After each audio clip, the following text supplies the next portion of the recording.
Well,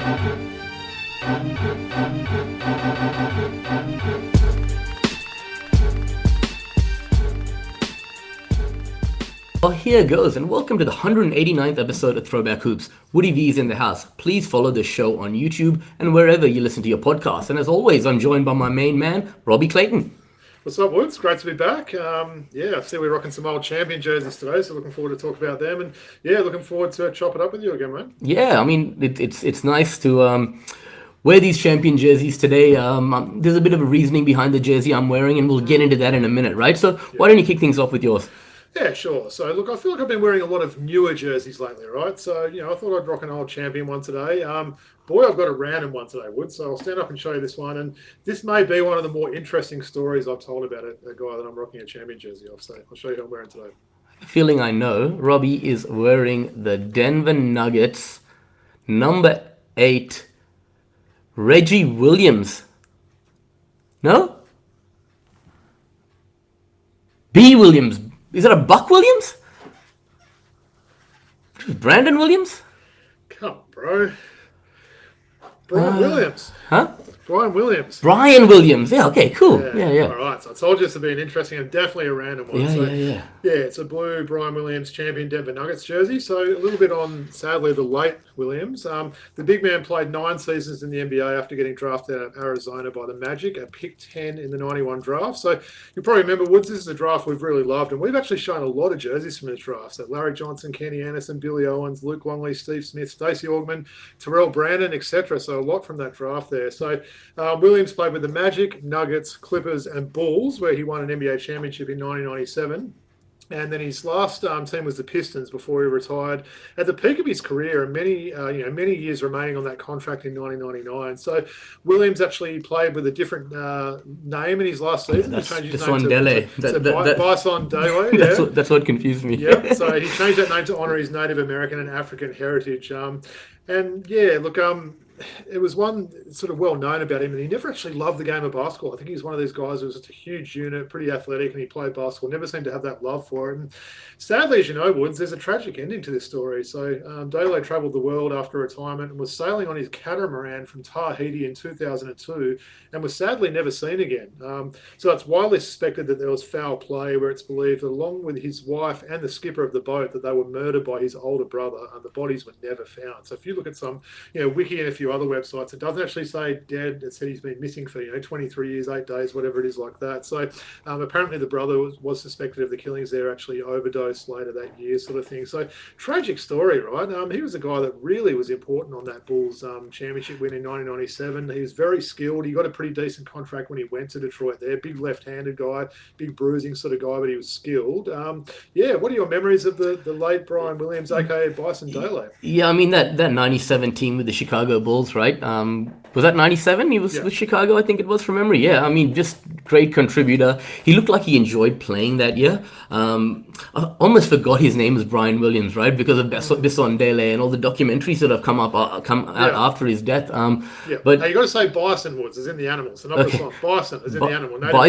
Bison Dele. Is that how it is? Yeah, Dele, they used to say. We can go along. Okay, Bison Dele, right?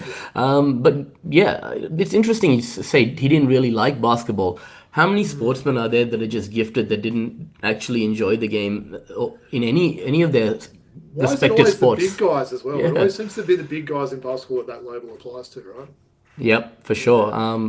Really sad ending. It was. A nice random one. This is, I don't know whether you can get a good look at this, Woods. This is a brand new champion. So this is one that, it was brand new when I got it, and I've never actually worn it. So you know how sometimes I got a little bit of cracking and fading on them? This is as crisp a jersey as I've seen with the actual lettering and stuff like that. So yeah, a random one, right? This is the same sort of jersey. I'm still searching for that Robert Pack jersey every day of the week. But yeah, Brian Williams, a bit of a trip down memory lane, and yeah, an interesting, albeit a sad story. But for those that don't know about him, as you said, Woods, there's documentaries, there's some good articles about it and stuff. So do some education and read it. And it's hard to say rest in peace because he's not, pronounces officially dead, but I think we can say rest in peace. And a very sad case. McDonald's All-American from memory as well, and obviously that championship as well, as you said, right? Yeah. Fun fact as well, he was actually, when he got traded from Orlando to the Denver Nuggets, there was a bit of a package of players. One of those players that went from Denver back to Orlando was former Perth Wildcat player Todd Lichty. So I thought that was pretty cool there. So awesome. Yeah. All right, well, I see you're rocking an old school champion one today. I know there's a bit of a reason for that, but why don't you show us who you're rocking today? Woods are stand up rocking the USA Dream Team 2, number 5, Grant Hill jersey. So Dream Team 2 was in the 96 Olympics, right? The 96 Olympics. And the reason I wore this jersey today is I woke up to the sad news of Lenny Wilkens passing, we found out overnight. And, the tributes came pouring through. And Grant Hill was one of them that talked about the kind of influence he's had on his life, the kind of man he was, and just the positive role that he had. And obviously he coached Grant Hill on this team, on this very team, on this 96 Dream Team. So from me, let me throw it to you, because I know you're going to showcase a card of his today, potentially, and tell us a little bit about... Firstly as well, you mentioned that 96. Of course, it was in Atlanta, a place that's fond to our hearts, and it was only fitting that he coached. He was an assistant coach under Chuck Dele in the 92 original Dream Team. He was the coach of the Hawks at that time as well, so I think it was only fitting they chose him to do the job in that city there. But yeah, look, I'll show you the card, then I'll tell a little bit of...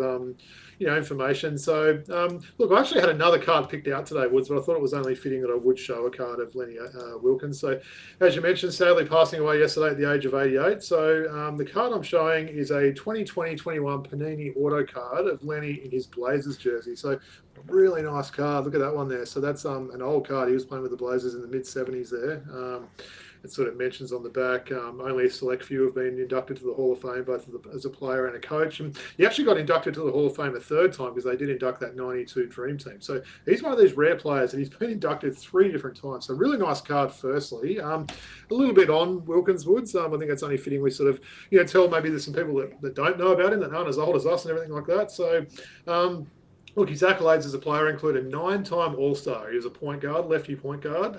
He was also named to the NBA 50th and 75th anniversary team, so that shows you how good this guy was. He was also the coach of the NBA champion Seattle Supersonics in 1979. He was also coach of our Hawks for a good 7 years in the 90s there, and that's probably where the two of us have got fond memories, and that was right around those times of the Mookie Blaylocks and those sort of guys that we love there.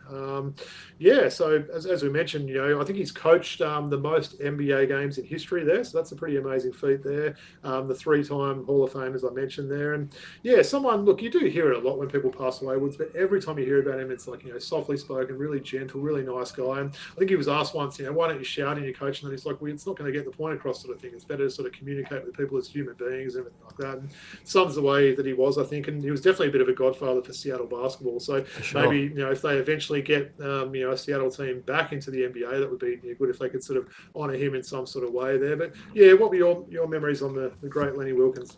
Well, a couple of things. First thing is, Trey Kirby actually said on their podcast earlier this week, I learned a lot about Lenny Wilkens through basketball cards.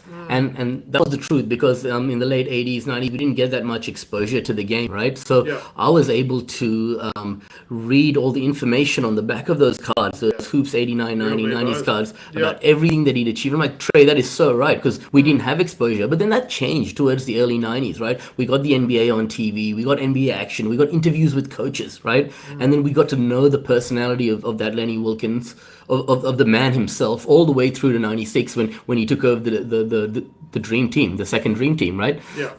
So it's kind of like he's come up with us from that early age. So it's someone we had a lot of respect for. We have an affinity to him with our Hawks as well, which is another reason that the man is close to our hearts.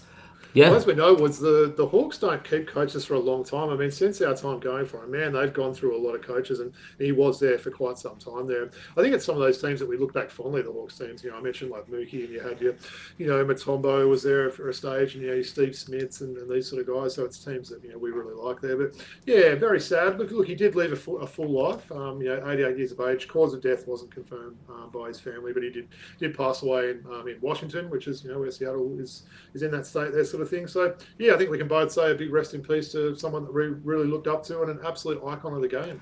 Absolutely, Robbie. And I will mention one more thing. There's a great docu-series called Basketball: A Love Story. A lot of people that are listening to it may have watched it. It's a 10-part series, and there's one episode pretty much dedicated to Lenny Wilkens, where you see him as a player. You see unseen footage and interviews from him playing for Cleveland, playing for Seattle from the 70s, right?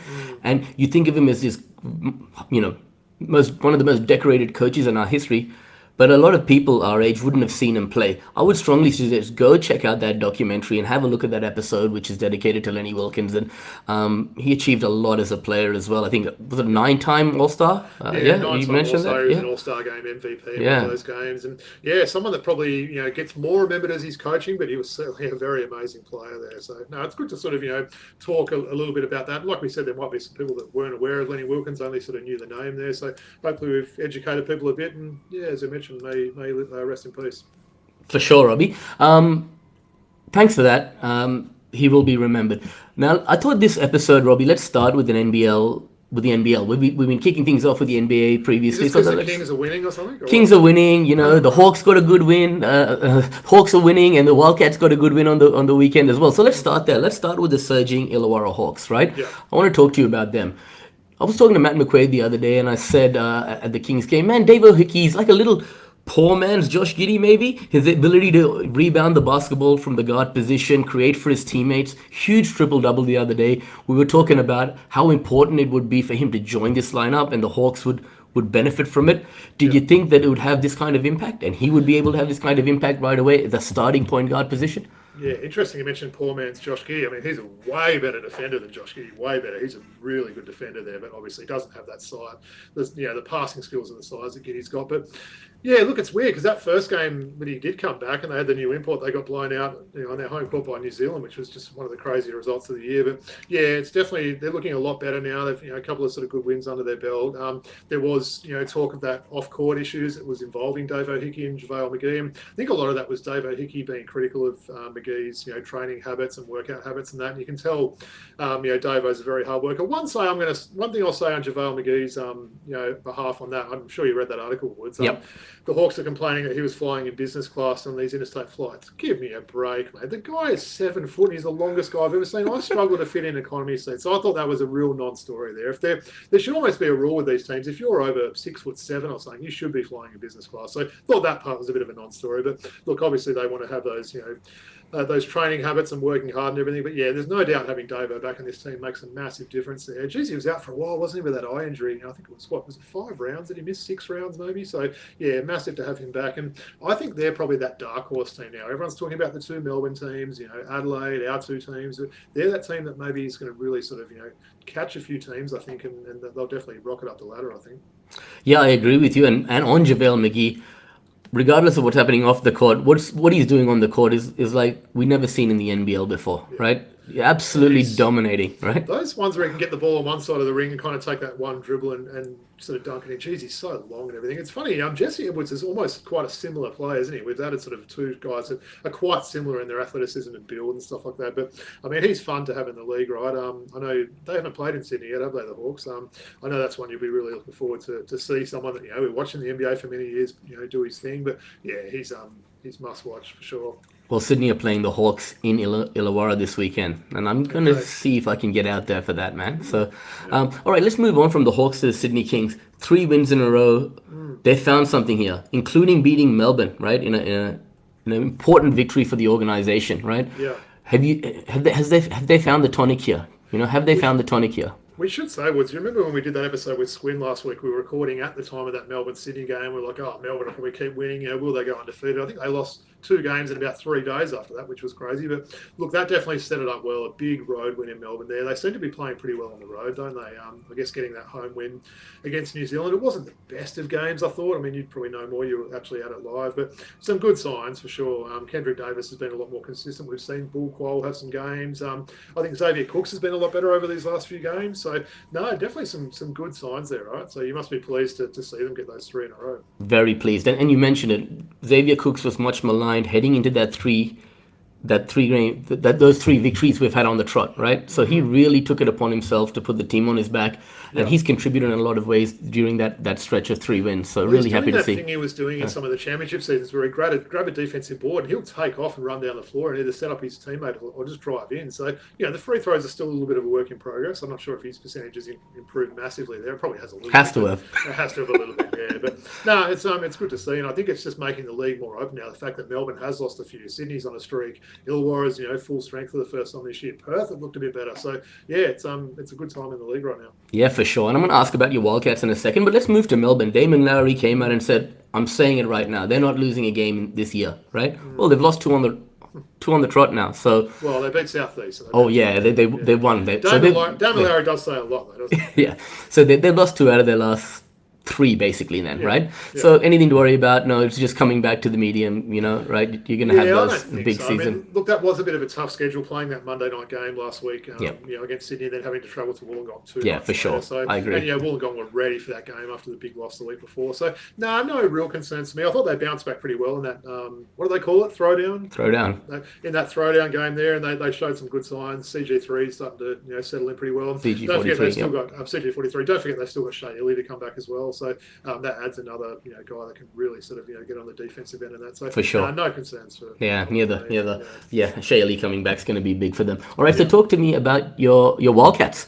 Got to be pretty happy with the performance they put in, and what a big game as well. Bryce Cotton. Yeah. Right? Really enjoyed that one. I was ready for that game and really excited for it. It was a good Sunday, actually. And Atlanta beat the Lakers. And then literally 10 minutes after that finished, the 36ers and Wildcats game started. So that was pretty cool. But yeah, some good signs there. David Duke Jr. was good in that game. He was. Yeah. It's funny. I was looking at I think he's listed as 1 inch taller and maybe 5 kilos more than Mason Jones. The eye test, he looks a lot bigger and a lot stronger. They reckon a lot more of a physical sort of guy than what Jones did actually out on the court. But he had some good signs in that game. Dylan Windler's, looking pretty healthy and playing well. You know what you're going to get from JLA. And I think Doolittle stepped it up as well in these last couple of games. He starts off slow in games and he seems to finish well, but geez, he's improved that outside shot. He's that really complete player on the offensive end where he can sort of just post up like probably no one else can in the NBL or take that outside shot. And some of the bench guys as well. David Okwera is playing well. Elijah Pepper's had some good games, and even Ben Henschel, who we've maybe been a little bit critical of. Love the way he goes out on the defensive end, and he's hit a couple of shots in the last few weeks. So that was a good confidence building win. I would have thought that one there, and I think they've just got the one game this weekend, which we'll talk about soon. I think against New Zealand, but yeah, it was good to see them get that win. And for Adelaide, maybe there's a few little concerns, right? If you get a game, look, Bryce was hot from the outside. I think he hit 7 threes. He couldn't get anything going in the key there, and they sort of struggled a little bit. Cheatham's an interesting player, isn't he? He's a great defender. He struggles a little bit on the offensive end, but Humphries has been great. But I think if you're not getting that game from Flynn Cameron or some of these lesser players on there, Adelaide maybe a couple of little concerns for him. I know they've got an import spot to come there, right? Yeah, they do, and I think now they've had a chance to look at what they need. The front office should be in a good situation where they can decide on the right fit. So what do you think they need? I think they probably need a 3-4 tweener type of guy, right? That can guard maybe 2, 3, and 4, right? Come off the bench. I mean, Rakosovic is all right. Maybe another guy who contributes like Rakosovic. Maybe you could go a little bit more from the outside. Yeah, like you said, more a 3-4 rather than a 4-5 sort of thing. Yeah. So I'd say he'd be great on that team. I know they couldn't afford him, and they can't have 2 people with the same name. But someone like Bryce Hamilton. Are you watching him? Does this guy ever miss? Bryce Hamilton. He's awesome. Every time I watch Tasmania, he puts up a shot that goes in. It's quite uncanny. Well, their offense is pretty putrid outside of him at the moment, right? True. They're struggling a bit too. We're talking about teams going in the other direction. They're probably one of those. Yeah. Yeah, for sure. They're getting at longer odds. They're at $51 they were paying to win this morning. I was checking, so that's a lot longer. Look, they get David Johnson back soon. I think that's going to be a big help. For whatever reason, they weren't playing Sykes there, but I think you always just worry about the injury history with that team, whether it's guys like McDonald or Magnates. Guys that we seem to miss a lot of games there. So it's actually been good talking about some of those teams, Woods, right? Not just sort of, before we go there. What about South East before we go through this? They've obviously played pretty well. A little bit of a disappointing second half against Melbourne, but how do you rate them? What are they at? 7-3 from memory?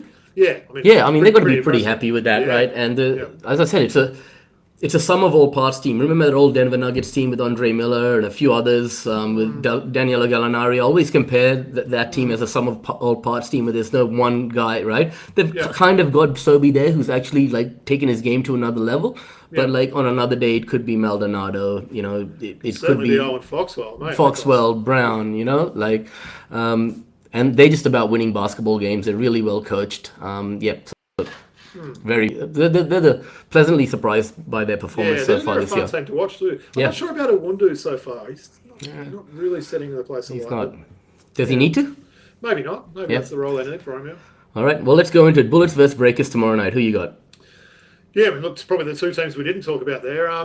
Brisbane, you'd think at home. I can't quite get a read on the Breakers, Woods. I feel like PJC, the law firms, playing great, but the other two imports are so inconsistent. You get a good game from Baker and then he disappears. Brockington's a little bit disappointing for me. So, I'll say Brisbane take out that one in the Ignite Cup. Fine. I'll go Brisbane as well. Okay, you said the struggling Jack Jumpers against the 36ers. This is a big game, isn't it, for both teams, right? Yep. Ooh. I'm going to say Tassie on their home court. Get this one. We know it'll be a nice, packed and loud crowd there. I feel like that is a pretty big game for both teams, right around each other. That sort of mark on the ladder. Yeah, I think I'm going to go 36ers on that one. Jack Jumpers, they haven't. I mean, is David Johnson back? That could be. I don't know if he's back this week. Maybe another week. But he's close. All right. Well, I'm going to go 36ers. Taipans versus SEM. Taipans will lose by double figures, like I seem to every other game. I mean, what about Mojave King coming in? By the way, that was pretty crazy. So, I just don't really have any faith in them. They are the absolute disappointing team of the year this year. I mean, they added what we thought were decent imports. They added some gun Australians, and it just hasn't worked out for whatever reason. It's it's been quite hard to see, and they're not a fun team to watch in my mind. Yeah, I mean, SEM for sure. Mojave King, just on that, honestly, we've watched him for years now, right? Yeah. Seen him get drafted, seen him at G League get Ignite. This is the first time I've actually said, okay, I haven't seen this level of skill set showcased by him till that 30-point outburst he had. He's improved his outside shot. He's always had the athleticism there, and maybe as he gets a little bit older and doesn't rely on that as much, he's developing a bit of a shot there. But I mean, mate, like you said, we know he's had summer league tryouts. He's on that New Zealand team in the World Cup, wasn't he, most recently there? So Asia Cup, I think. So great to see him back in the league and doing his thing though. Adam Ford said something funny at one of the post-game press conferences about him. I think it was the previous game. He said, "We told Mojave, don't listen to your parents, your brother, your agent, no one, right? Don't have anyone in here. If you want to just come and play and earn minutes here on Cairns, you can come here as an injury replacement." Was Adam Ford complaining at the time, or?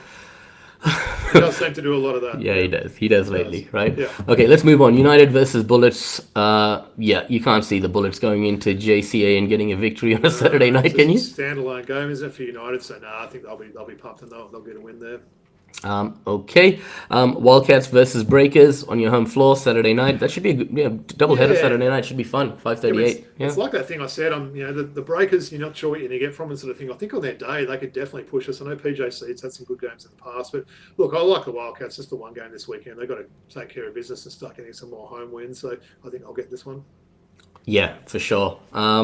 Hawks versus Kings. Now, what do they call this one, Woods? They call this the Freeway Series or the Highway Series or one of the two, man. I can't remember. Yeah. But my concern is JaVale McGee, right? True. Suarez and Hunter Goodrick. You've only got 5 fouls to give, right? Yeah. This is going to be... Hunter Goodrick was the one in the preseason that was getting under JaVale McGee's skin. Yeah, I know. I wonder if they try and target Suarez a little bit early and try and get him into some foul trouble. Because look, as feisty and as decent as Hunter Goodrick's been, the guy's probably 6'7". JaVale McGee, will just dominate him once he gets him sort of under the rim there. So you're right. I think that's a bit of a tough matchup for Sydney, isn't it, trying to guard the size. Yeah, I agree. So I'm going to go the Hawks at home. Yeah, 36ers versus Taipans, the last game of the round.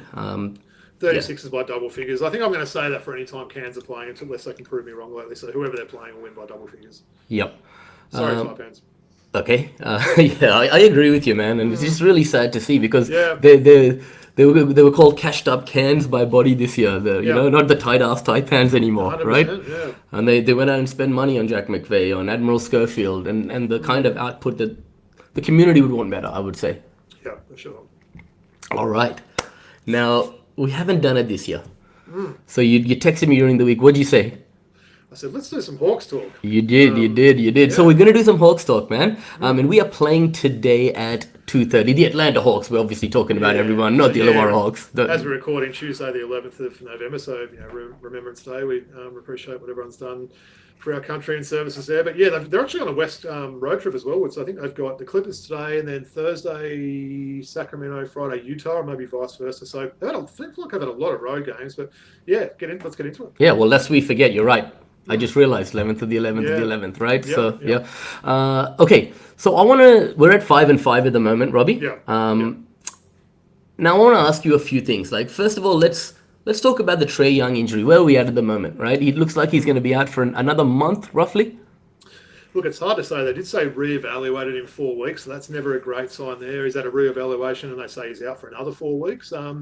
Yeah, look, I mean, it's funny. I've said to you offline as well, I think probably the one we can't afford to have out is Jalen Johnson. I think as good as Trae is, we do have some pieces like, Keaton Wallace is a guy that, people don't know. I was speaking to, a good friend of ours, Eric, and a basketball team fantasy guy. We didn't even know who Keaton Wallace was. I'm like, come on, bro. He's Kason Wallace's brother. He's a gun. He had a triple-double last year when Trae wasn't playing, but he's someone that can run the team and be good. And look, they showed that on Sunday, didn't they? That game against the Lakers that I mentioned. The Hawks I think they had 3 starters out and they had 4 of their top 7 players out. It was remarkable who was out. Like no Trae, no JJ, no Porzingis, no Noor. All these sort of guys were out and they showed some good signs there. So I think they've just got to weather the storm without Trae, right? Sort of play a little bit of that point guard by committee. We see some Vit Krejci minutes when he comes in and handles it, and just try and not rush Trae back. We want him back and and healthy.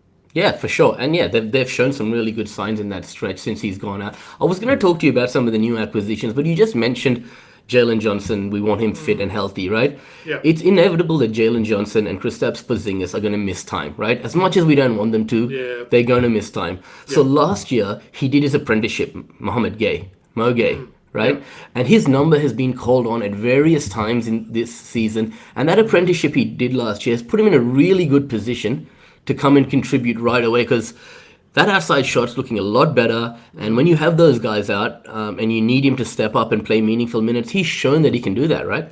I love this guy, Woods, honestly. I was pretty high on him last year in those limited minutes. I think I mentioned that to you. But I think he's been an absolute revelation for our boys this year. He put up a career performance in that game against the Lakers. He had 21 points, 7 rebounds, 7 assists, which was really impressive. A couple of steals and a block. He was 8 of 12 shooting and 4 of 5 threes in that game. I think I texted you. He had 11 points in the first 3.5 minutes. So I think you probably need to put Mo Gay on your scouting report if you're another team there. But look, love the way he goes about it. I mentioned, I think maybe last week that he stood up for, or maybe that was offline, I forget, but he stood up for Onyeka Okongwu when he got taken out by the T-Rex Desmond Bain the other week. I really like seeing that coming in. He's a very well liked and respected player on this team now. So yeah, guys like Mo Gay and even some of the lesser sort of players now. Look, I think Vit Krejci, someone that's been a little bit of a punchline, maybe more from me over the years, but it's kind of that good-natured sort of thing I saw, because I like the guy, right? I like the skill set that he's got. He's a 6'8" guy from the Czech Republic who no one knows. That comes on, he can handle the ball. He's a great three-point shooter when he's open. Plays hard on defense. So yeah, it's guys like him and Mo Gay that they're going to be those players that, look, we know that the top echelon of talent the Hawks have got, but if these lesser guys can continue to do what they're doing now, I think the Hawks are going to go well. But you mentioned these new guys, Woods. What's your thoughts been on Luke Kennard? He's been the one that's disappointed me a little bit so far. Yeah, so he's actually, just quickly before we move on to Luke Kennard, 38% from 3 Mo Gay this year. Hugely improved three-point shooter. Luke Kennard, we saw him eat up a lot of minutes early in the season and not contribute to the box score at all, right? Yeah. But if you watch the games further, he was doing little things on the court still to help the team. He was being a leader off the floor, right? Yeah. Now we've seen it a little bit better. He's been a little bit more productive. We're going to need a lot from him, leadership-wise, off the floor and on the floor as well. If he's going to log up 25 to 30 minutes, we need a bit more of an output for him. He wasn't even attempting a lot of shots in some games. He's being very timid. And then he can facilitate a little bit, right? That's always been a part of his game. He's not just that guy that goes out and can't handle the ball or anything. He can, facilitate a little bit. He's obviously got some great height there. So I think you're right. He's been a bit better in the last few games. And I think Nickeil Alexander-Walker's been, as much as KP's been good, he's been my favourite acquisition. He's come in. You can see why he was such a sought-after free agent this offseason, right? Yeah, absolutely. And everyone was talking about this guy and it being one of the biggest acquisitions in the offseason, right? He's just waiting for an opportunity to thrive. And I think Atlanta's a good one for him. Quinn Snyder is a good coach for him. And he's a bit of a Swiss Army knife. He can come on and do a variety of different things on the floor for you. And He gets some shots up, doesn't he? I've noticed that he's definitely not shy when he gets the ball. But yeah, like you said, he plays. He's very much a two-way player there, which is exactly what the Hawks need. Yeah, and let's talk about KP, right? How have you seen things with him, right? When he's been available. Yeah, when he's been on the court, he's been great, right? Definitely someone that, again, contributes at both ends there. Seems to be enjoying his time there. I think it's always been a pretty good teammate on teams there. But, yeah, I think the game he missed on Sunday was more like a rest type thing. So hopefully, that's going to be doing that a little bit with him because we need him healthy. But, yeah, look, I'm happy to have him on the team. There's no doubt about that. And finally, Jalen Johnson, like when he's available and playing, like his game has just been taken to another level, right? And you look at some of the guys that were drafted. I was looking at some of the guys that were picked up in the draft before him, and I'm like, what are you guys doing, right? I mean, they nailed it with him, getting him out of Duke there. And, pat myself on the back. I don't do it that often, Woods, but geez, I saw this early with him, and when other people didn't even know who the guy was. But love this guy. He's probably my favourite Hawk, I'd say, at the moment. I do definitely think he's a future All-Star. Maybe it depends on Hawks, having enough wins that he might get into contention one season. But it's held 75 games. That's what we need. If he's playing 50 to 55 games, we're going to struggle there. But, geez, he does it all, doesn't he? His athleticism, we mentioned before, guys that sort of can, I mentioned Xavier Cooks, right? He grabs that rebound and takes up the floor. When JJ does that, my goodness, he just blows past everyone and just throws the ball down. But that's when you're worried, right? Because he jumps up so quickly, and if people take him out, your heart starts beating, right, as a fan of him. Yeah, for sure. And then finally, Dyson Daniels, right? We said last week he's going to need to step up and show some leadership in the absence of Trey, and he's done that. Yeah, we mentioned that almost point guard by committee thing. You're playing a bit of Kevin Wallace, you're playing Noor, you're playing a bit of Veit Krejci there. But Dyson Daniels has looked great in these last few games. A career high assist he had on the weekend. Facilitating the ball very well. He was kind of touted as a point guard coming into the league. I never really saw him as a point guard. He's more that two that can slide over a little bit to the one there. But look, his shooting's still a little bit of a work in progress. He's the one guy that when he takes an outside shot, sounds bad to say, but I'm kind of surprised when it goes in sometimes. I know he has improved that shot, so maybe that's a bit harsh. But no, he's looked great over the last week or two. And how good is it to see an Aussie doing his thing, starting, when they do the starting five introductions, when they say, out of Australia, Dyson Daniels, it sort of makes the hair on your arm stand up. So it's great to see him. You've got to get that jersey, bro. I said today. The City Edition jerseys dropped today. So maybe that's something in a future episode we can go through those City Edition jerseys. But for sure. They got the Peachtree one, so I can see you rocking something like that, right? Yeah, man, I loved it. Thanks for sending that. So that's available now, yeah? Yeah, and all the Aussie stores as well, so you're not paying crazy overseas prices, yeah. Awesome. And just quickly, 4 games for the Hawks this week. It's a 4-game week. Yeah. Picked up Luke Kennard in one of my leagues, so I'm banking on him to have a good week, man. So. Yeah, look, obviously by the time this comes up, we would have played the Clippers. The Clippers are struggling. But look, games against Utah and Sacramento are definitely winnable there. So it's a West Coast trip, but you're not playing the big sort of teams like OKC, Houston, and some of these sort of teams like that. But, we broke that Lakers win streak on the weekend. Hopefully they can continue knocking off a few West Coast teams. Yeah, well, Clippers are in a lot of trouble. We should win that game today, right? They are, but I feel like they might get it together soon. But, yeah, they're definitely struggling at the moment. Kawhi's out today. Looking old like they are, but they're looking at it. Yeah. For sure. All right, any final thoughts on the Hawks? No, just hopefully we can sort of keep at it, right? I'm not going to be able to see much of today's game. Actually, I'm going to take Emily and do some daddy duties to basketball, so I might be watching her play basketball with a sneaky eye on the phone there. But no, hopefully they can sort of just get that health together, get some of these guys that were out on the weekend and get Trey back and try and sort of move up the standings. I think when I look today, they're 15th in the league at the moment with their record, so they're right on that halfway mark. But there's room for improvement. And 5-5 with the difficult start and some injuries, it's probably not too bad, I'd say. Yeah, for sure. Exciting times ahead. This 4-game week, you win 3 out of 4 of them. That 5-5 record looks a lot better, right? Probably move up to like 10 or 11 in the league standings like that. Yeah. Okay, fine. Let's do some true or false, man. I want to go from Atlanta to Memphis. A lot of problems going on in Memphis at the moment. Ja Morant has been suspended for 1 game for a reason of behavior that was detrimental to the team. You surprised by that? No. Okay.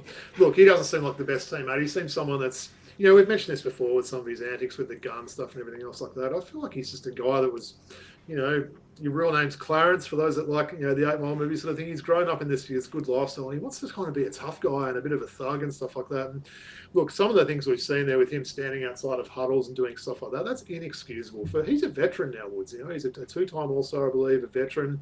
That's not what you need from what's supposed to be your best player there. So, yeah, tough times in Memphis at the moment when your star player's not even listening to what the coach has to say. Yeah, and a big part of it is the arguments he's having with the coach, because he wants the coach to create an offense that's suited to him, right? Whereas the coach has come in with his own principles, his own ideas, and, it doesn't sit well with Ja, right? So, Mike, okay, go on, you're saying? No, I was going to say, look, I know we've both liked him early on in his career, but his game hasn't evolved, right? I don't feel like he's got that athleticism that he's had before. Maybe he's a little bit, cautious going to the rim like he used to. He's never improved that outside shot, right? He's just one of these point guards that you would prefer to take a step back and let him shoot rather than drive for the basket. So, yeah, that's probably my thoughts on Ja right now. All right, so I think I know the answer to the true or false questions. The Grizzlies should trade Ja Morant right away. It's maybe not as easy as I think there. I mean, look, I would have thought true, especially with what I just said there, but are you sure it's the best market for him right now, Woods? Is people going to try and give you 50 cents on the dollar for someone like him, knowing that you're probably looking to move on from him? If they can, even if you put on a brave face and you try and sort of communicate with the coach and he puts together a good, half season, then you look to trade him at the trade deadline. I just think if you trade him now, I don't know you're going to get something great in return. Look, probably true. They do need to trade him. I'm not sure whether right now is the right idea, but yeah, what are you thinking about that? Let me give you a few options then, right? Let's start with Minnesota, right? You've got Mike Conley there, who's pretty washed. You've got Rob Dillingham, who's not come on as they would have liked, right? Yeah. But do you want both Ja Morant and Edwards both needing the ball in their hands a lot to be playing together? That's the other question. Could that be an option for him? I mean, it could be that whole change of scenery thing, right? If he goes to a team, he's rejuvenated. But yeah, look, I don't mind that. Minnesota, out of all those sort of good contending teams, is probably a team that's a bit, weak at that point guard position there. So I don't mind that trade. It depends who they have to give up to get him, right? Yeah, give me another team. Raptors, maybe. Raptors, I've heard Milwaukee mentioned as well as okay. a team that might be wanting your services. They've obviously Ryan Rollins is doing a great job. Who's a better player right now, Ryan Rollins or Ja Morant? Ryan Rollins, no doubt. Exactly. It's crazy, isn't it? I picked him up, and we mentioned fantasy before. I got him in about 3 leagues. Ryan Rollins, he's looking great. So he was with Golden State, I think, as a rookie from memory, and sort of didn't really do much there or get that opportunity. But yeah, you wonder what price you've got to pay to get someone like him. He's probably someone that's still going to sell a few tickets, right? He's still a popular player, Ja Morant. Yep. Can I tell you a funny story about Ryan Rollins? Of course. Last year he's playing in Milwaukee, right? He was like with the G League or whatever, not playing a lot. So he got arrested for 7 times shoplifting from a supermarket, but not a lot. He took like candles or toothpaste or whatever, right? And apparently he was just too lazy to go to the checkout to do it, right? So he went to, within a 1 or 6 week period, he went to the same supermarket and stole like $2 things, right? Jeez. He needs to get his groceries delivered based on that, right? Seriously, right? Damn. Anyway, I did a bit of research on Ryan Rollins after his rise to prominence lately, right? If he keeps playing like this, the stores in Milwaukee will be giving him freebies. So yeah. Okay, cool. All right, so moving on. I've changed this question a little bit because recently the Mavericks have changed. Look, Jason Kidd, coach of the Mavericks, we've seen when he was coach of the Milwaukee Bucks early in Giannis's career, he wanted to, let him play the point guard, develop his playmaking skills, which has actually benefited Giannis in the long run, right? Today. So by the same token, he did that with Cooper Flagg to start the season. He started him off at the point guard position, despite having very little or no experience playing the one at any level before, right? Yeah. They've recently done an about turn. And my question to you, Robbie, is the Dallas Mavericks were correct to end the Cooper Flagg point guard experiment? Yeah, I'd say true from that. Look, it was a strange experiment, wasn't it? Someone that really hadn't played that position there. And you're right, Kidd obviously sees things in these bigger players. He was a bigger point guard himself, and you mentioned the Giannis and, Cooper Flagg there now. I think this is going to be better for his development.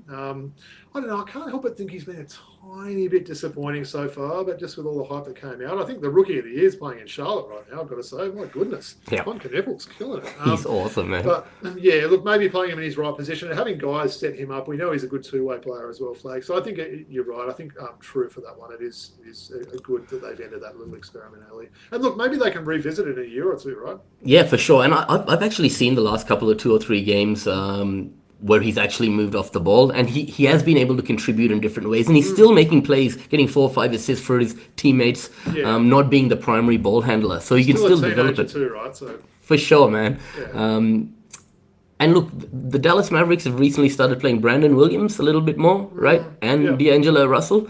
So I think, having those guys, having a true point guard on the floor, whether it be, either of those two is better for him as well. So, yeah, I'll agree with you. Okay, let's move on. Now, Russell Westbrook got a triple-double this week? He messed around and got one, right? He did. And I heard in an interview with Westbrook recently where he mentioned he's the greatest rebounding point guard of all time. My question to you, the greatest rebounding guard of all time, not point guard, just guard of all time. True or false? Well, those that know me well, Woods, I'm a massive Westbrook fan, right? Always have been. So, look, it's a true for me. Look, he's got the most records now for rebounds for a guard, I believe. Look, definitely as a shout out to a couple of guys I've got on this list. So, Oscar Robertson, someone that probably his name first comes up. He was obviously great with the triple doubles and rebounding. Magic Johnson. Is it hard to compare Magic Johnson given he was just 6'9" sort of thing? He still was a guard, but he was an absolute giant of a man. Jason Kidd, who we mentioned before, he was no slouch as a rebounder. And going back a little bit to sort of those 80s players, Woods, and I know you're going to like this name, but Leifat Lever that played for the Nuggets, he was a great rebounder. But I'm going to say true. I think he is. Yep, I'll agree with you. And those are some really good names. Josh Hart. He's not going to be as great, but his rebounding rate for someone 6'4" is great. If you're going to talk about someone from this era, right? That's sure that it's a great rebounder. There's a few other names I had, but now I'm Josh Giddey. I mean, again, he's almost in that sort of Magic comparison, isn't he? He's a huge guy, Josh Giddey. But look, isn't it crazy with Russell Westbrook to think he was out of the league for the first 2 weeks of this season starting, and now he's putting up triple doubles and playing on a pretty strange team, we've got to say. Very strange team. They're an interesting one, yeah. I mean, look, I think on paper that team should be better. You've got guys like Sabonis and Zach LaVine and some veterans with DeRozan and some younger players, but they're going to struggle this season, I believe. Yep. I'm gonna go with true as well. I agree. All right. Finally, now Dave Hickey, he messed around and scored a triple double as well, right? Huge in a 40-minute game. In a 40-minute game, 19, 12, and 12, I think it was from memory, something like that. He's got a lot of contacts around him, right? He's got Coach Tatum, he's got JaVale McGee, although you did mention but I'm sure that they have a good relationship. He's got contacts into the NBA, right? And my question to you is true or false? Dave Hickey will one day see the floor in an NBA game. I'm going to have to round out my run of trues and say true, Woods. I'm going to say, I'm going to bring a name of someone that played NBA who, I thought was ridiculous, Dele Lozada, right? Yep. If Dele Lozada can get onto an NBA court, then I'm sure that William Dave Hickey could, right? Look, he's still at the prime of his career. He's still only 26 years of age, which is hard to believe given he's played for quite a few teams now. But I think if you can continue to add those things, great work for him playing in that NBL 1 East in the offseason and, working on his game, right? Working on that outside shot, handling the ball and sort of, that defense that we mentioned earlier. So I think true. I think he will get. Look, it's hard to say what sort of run he'll get. Would it be like a Xavier Cooks thing where he gets to go for a season sort of thing? But I'll say true. Answer yours, and I'm going to throw in a little bonus true false. I want to ask you the same question but with another name. But what are your thoughts on true false? Yep, go. No, what do you think David Hickey will first? I think true, and the reason I say that is his game is just gone to another level, right? And Coach Tatum's allowing him to start, which is, there's no other point guard in his way, right? He can do everything on the floor, and having those contacts, right? Building a good relationship with JaVale over this season, Coach Tatum's forever, got time for him, right? There's no reason one of them can't go have a word in the ear of one of their contacts and it's going to give him an opportunity. So I'm going to say yes, true. Yeah. All right. Bonus question. Maybe I'm crazy for asking this, Woods, but you asked the question, David Hickey will see the floor in an NBA game at some point. Okay. What about we put the name Owen Foxwell into that question? True or false? Gonna have to say false. Is it just the size, I think? Yeah, the size. They're going to say he's not sexy enough, he doesn't dunk it, he's not athletic. There's been a lot of point guards like that over the time. I love the way this guy goes about it. He's really grown on me this year. He's got no fear, firstly. He drives to the hoop. He takes charges on guys that weigh 30 kilos more than him. He's lefty, he's crafty, Europe, definitely. Yeah. It could be one of those things, right place at the right time if he was to make it. But I think I mentioned on the call last week, and maybe he's going to at least get a summer league. Right? If the Whiteley Bales can get one, surely. Oh, for sure. Yeah. Right. I'd like to see it, man. Yeah, for sure. And isn't there 3 brothers coming through as well? Yeah. Man, those Foxwells. All right, cool. Awesome show, man. Any final thoughts? No, yeah, look, obviously big round of NBL coming up. I think there's a FIBA break, isn't there, at the end of November? So that'll be that sort of chance for teams to take stock. And, maybe teams like Adelaide to make that call. Are they going to go with another import? And it's funny, I still keep hearing people say that Sydney have got another import spot. Well, they don't, do they? I keep hearing people say that. Unless the front office makes some changes to contracts and things. Exactly. Which you're not going to do that. You're not going to tap Bull Cole on the shoulder and say, hey, can you come into the front office? We're going to, take you away from a marquee player and drop your pay something. They're not going to do that. The front office have already come out and said they're not going to make any more changes this year. Yeah. So we're going to have to run with Hunter Goodrick as our backup center, right? Okay, where can we be found and followed and all that jazz, Robbie? Yeah, absolutely. So we can be... look, obviously the main place you can be followed is on X at Throwback Hoops. Did you put up those things from last week? Yeah, man. You again. You have. Okay. Yeah. I always had to give you that. First thing this morning, bro. And look, good feedback with that show with Swin last week. We loved having her on. People have really enjoyed it, right? It was great to sort of kick back and talk about some WNBL. But of course, we can be followed on YouTube or wherever you just listen to your podcast. If you go on YouTube and you watch a show, give us a like, give us a comment, right? Yep, we love hearing that sort of stuff if you can do that. Yeah, and Patreon, as we always mention, Woods. If anyone wants to pledge any support, we'd be grateful for any support that we can get there, right? Yep, for sure. Thanks, Robbie. That's it for me. Go Hawks this week. And if there's nothing else until next week, Robbie. Special guest next week on the show. Yes. Looking forward to it. We've got a star player of the NBL 1. So looking forward to bringing that show next week. And really appreciate everyone's support as always. For sure. Thanks, everyone. Peace out.